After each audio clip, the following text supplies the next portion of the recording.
I always thought loyalty was like the old screen door at my mother's house. It squeaks. It sticks. It still keeps out most of the flies.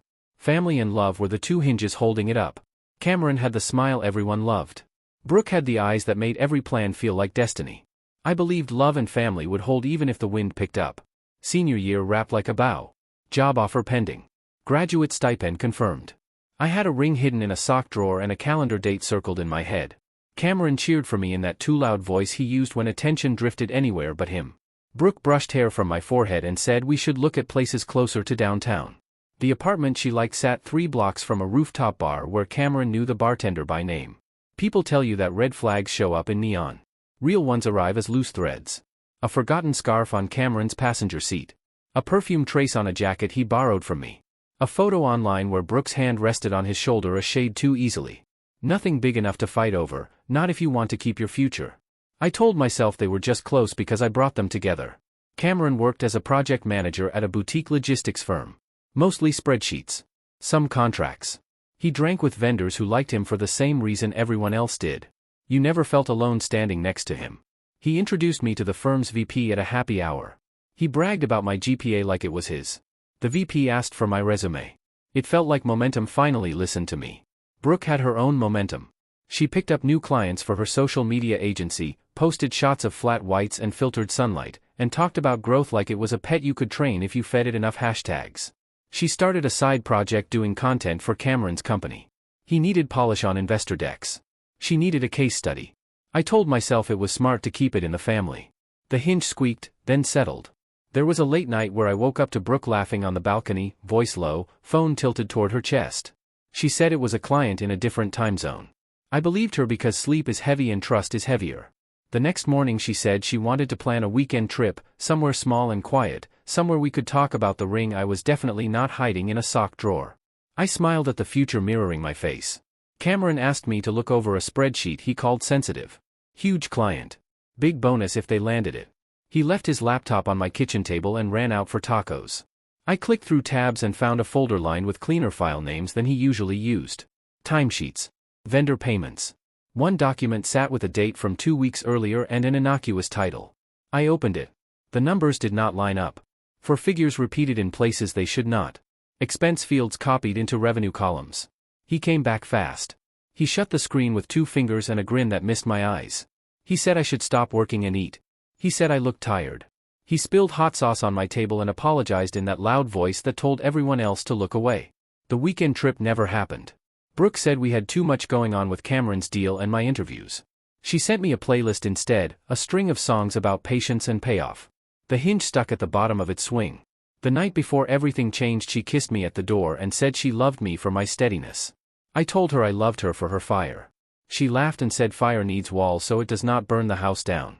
I watched her walk to the elevator and thought love sounded like that. Practical. Warm. Contained. Later, while I washed a single pan and balanced it against the countertop to dry, Cameron texted me a meme about brothers. He added a thumbs up and a heart. It took me a long time to notice that his heart emoji never meant anything but attention. I put my phone face down, closed the screen door in my head, and slept. At 6:13 a.m., the hinge ripped off the frame. The knock had a rhythm. Fast, then slow, then decisive. Police always knock in threes. I learned that from TV. I learned the rest in 20 seconds by living it. 2 uniforms at the door. One detective behind them with a tie that did not match his shirt. A search warrant folded once, then twice, then slid into my face. They did not shout. They did not need to. My living room filled with small plastic bags and patient hands. The laptop on my desk clicked shut in a blue glove. The hard drive I kept for class projects joined it. 2 flash drives sat naked on a coaster and got zipped like evidence in a show about someone else. Identity theft. Wire fraud. A keyword stew that turned my mouth dry. Accounts created in my name. Transactions routed through my email. Purchase orders digitally signed and approved by me. I stared at my own signature on a printed sheet and could not remember making it. I could remember lending Cameron my laptop. I could remember Brooke borrowing it for a client meeting when hers died. The memory landed and slid away like a glass across a wet table. I called Cameron. Straight to voicemail. I called Brooke. She picked up, breath short, voice tinny. She asked what was happening and repeated that she did not know anything.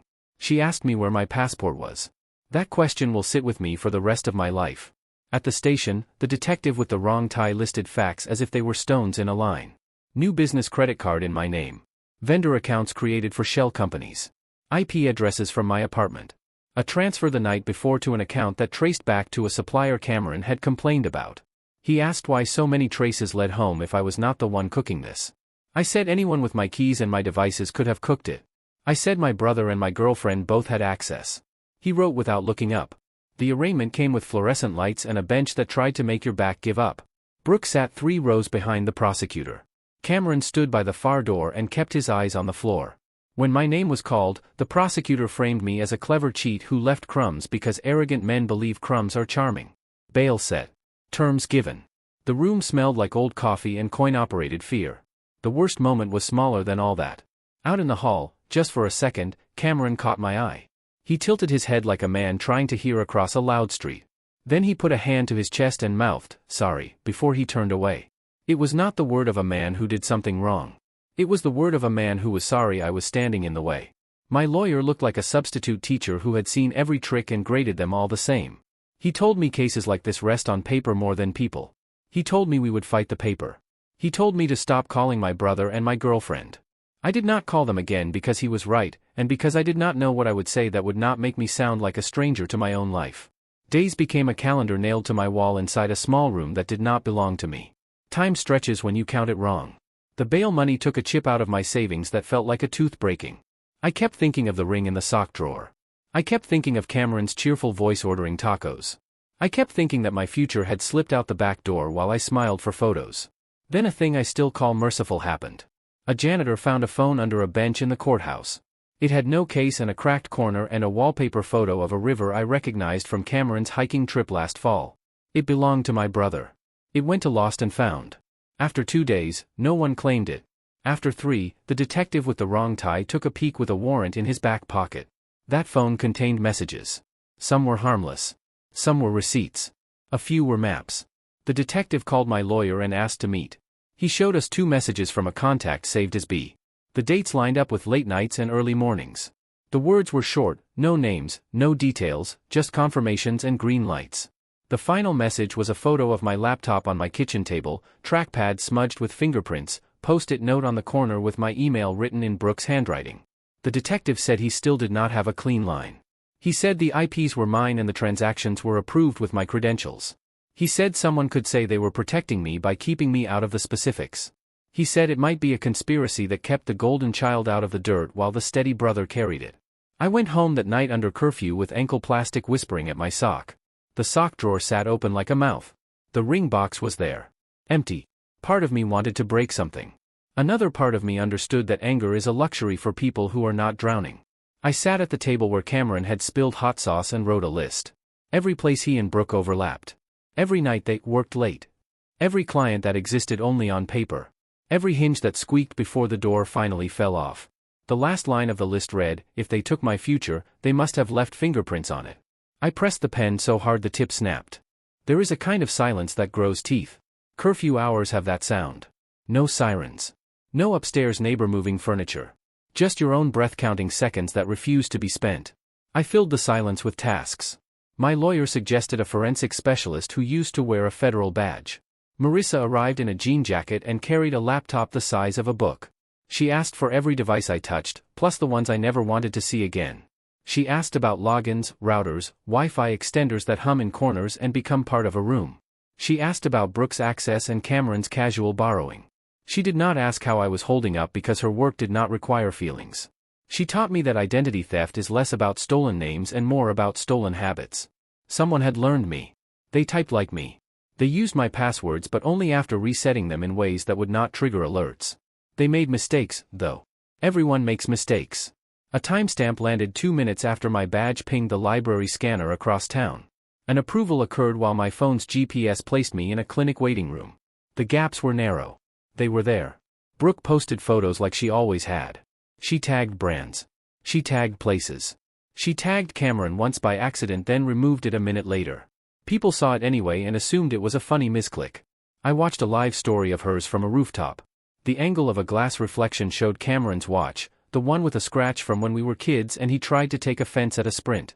You carry your childhood even when you think you have outrun it. Marissa found something smaller than a clue and more powerful than a confession.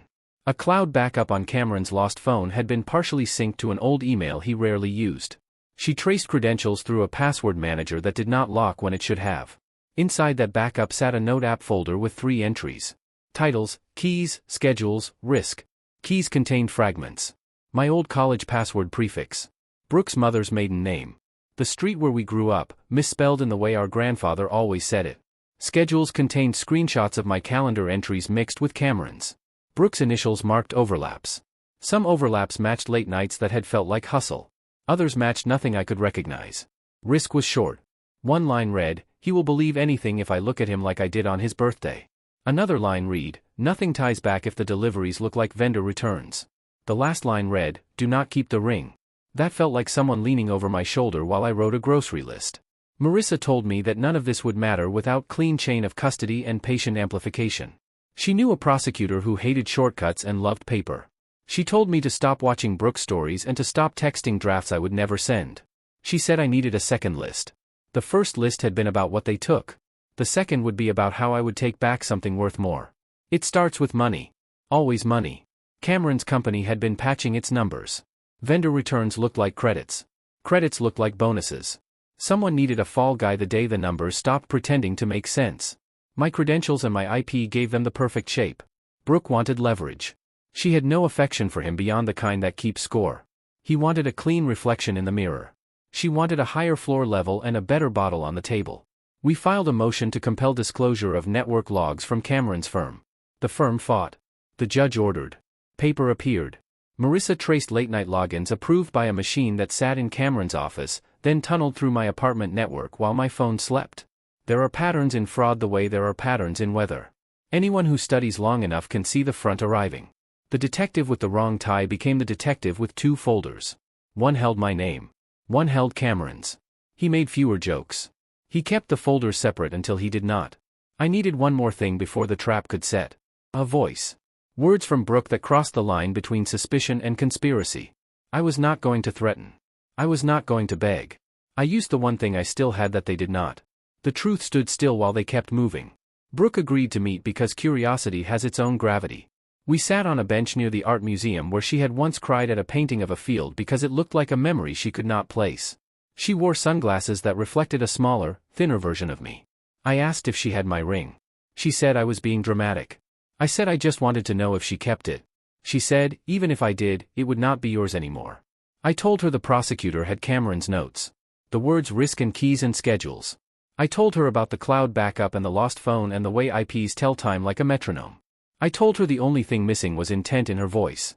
She looked away at a bus stop ad for a new show about criminals who do bad things for good reasons. That kind of ad makes cowards feel clever. She stood, then sat, then laughed once. She said I was always too honest for this world. She said Cameron and I were a magic trick. He dazzled. I stabilized. She said she took the smartest option on the table. Then she said a sentence I recorded without blinking. It was never about you, it was about the timing. He needed a fall guy before quarter close and I needed a partner who could get me in those rooms. Her sunglasses showed me a smaller, thinner man pressing stop on his phone. She stood and walked to the corner. She did not look back. Marissa sent the file to the detective and the prosecutor before my hands stopped shaking. Sometimes justice is a door that requires 3 keys. We had them. Cameron did not know yet that he had walked into a hallway with only one exit. Courtrooms have a shape. Wood. Flags. A seal that pretends to be the sky. You sit beneath it and feel smaller or bigger depending on how honest you have been with yourself. The prosecutor laid it out like a map. Access logs that matched Cameron's office machine. Tunneling into my apartment network. Vendor returns that did not return anything but cash. Cloud notes that read like a diet confession. A recording of Brooke describing intent as if she were writing copy for a cold drink. Marissa spoke without decoration. The detective with the wrong tie rested his hand on one folder, then the other, then let go of mine. Cameron took the stand because men like him always believe the mirror will favor them. He smiled at the jury and lifted his chin as if this were an interview panel. He called me a good person who made a bad mistake. He called Brooke an ambitious woman who became tangled in something she did not understand. He framed himself as a brother who tried to help and got burned. He looked at me for a half second then away, the same way he had looked at the sun when we were kids and wanted to see if it would blink. The prosecutor asked him about the password manager. He shrugged. She asked about the note titled Risk. He said he did not write it. She asked him why the syntax matched his emails. He said a lot of people write like that. She asked why the cloud backup contained photos of my laptop with Brooke's handwriting in the corner. He said proximity is not proof. Then she pressed play. Brooke's voice does not sound like a villain. It sounds like someone ordering lunch while checking a calendar. The words rolled into the room. It was never about you, it was about the timing. He needed a fall guy before quarter close and I needed a partner who could get me in those rooms. Cameron's face did not fall. It hardened. He looked at Brooke where she sat with her lawyer and gave her a look I had only seen once before, the day our father left and our mother cried into a dish towel and Cameron decided that love would be something he borrowed, not something he owed. The defense tried to puncture the recording. Chain of custody. Context. Coercion that did not exist. The judge kept the line straight. The jury watched without fidgeting. My lawyer said little because the truth had finally learned to breathe without me forcing it. Verdicts arrive with a quiet that steals your knees. Conspiracy to commit wire fraud. Identity theft. Obstruction. Multiple counts, each its own click of a lock. The judge spoke in measured tones about betrayal inside families and the way greed works its way through healthy tissue like mold none of us notice until the wall caves. Sentencing matched the paper. Years, not months. Parole conditions that did not give him room to pretend this was a misunderstanding with excellent PR. Brooke faced her own charges. Perjury. Conspiracy. A separate process began. I did not attend every hearing. I did not need to. Her voice had already become a line in a transcript that would follow her to every rooftop she loved. The ring never resurfaced. I stopped caring about the box a long time before I stopped checking the drawer. People asked me what revenge felt like. I wanted to say it felt like a field in late summer, dry and open, where you can finally see all the way to the tree line. It felt quieter than I expected. Not triumphant. Not sad. Just precise. I did not get everything back. The job offer did not reappear. The months under curfew did not turn into a story I could laugh about. A name on the internet still links to articles that mention allegations before they mention acquittals. That is how headlines work. You learn to live with it, and then you learn to live past it. Cameron wrote 2 letters from prison. The first said none of this would have happened if I had moved faster on my career. The second said he forgave me. I did not write back. A therapist told me that some doors do not need hinges anymore. They need to be rebuilt as walls. One morning I got coffee near the art museum and sat on the same bench where Brooke had looked at her reflection instead of me. A bus stop ad for a new season of the same show stared back. Criminals made clever. Villains made pretty. That is why these stories sell. We like to pretend our choices come wrapped in gold. I took out a small notebook and made my last list. 3 lines only. The first said, love that does not ask for proof. The second said, work that does not require applause. The third said, a door that locks when I close it. You can say I took Cameron's freedom. The judge's words and the bars and the hours without sky belonged to him. What I really took was the audience that believed him no matter what he did. I traded my quiet for his, and my quiet finally sounds like mine. People like Cameron think mirrors are loyal. One day they learn that glass only reflects. Today his reflection shows a man who could have been more, who could have been honest, who could have chosen family that meant something beyond convenience. Today mine shows a man who learned to keep his own keys. That is not a happy ending. It is a true one. It is enough.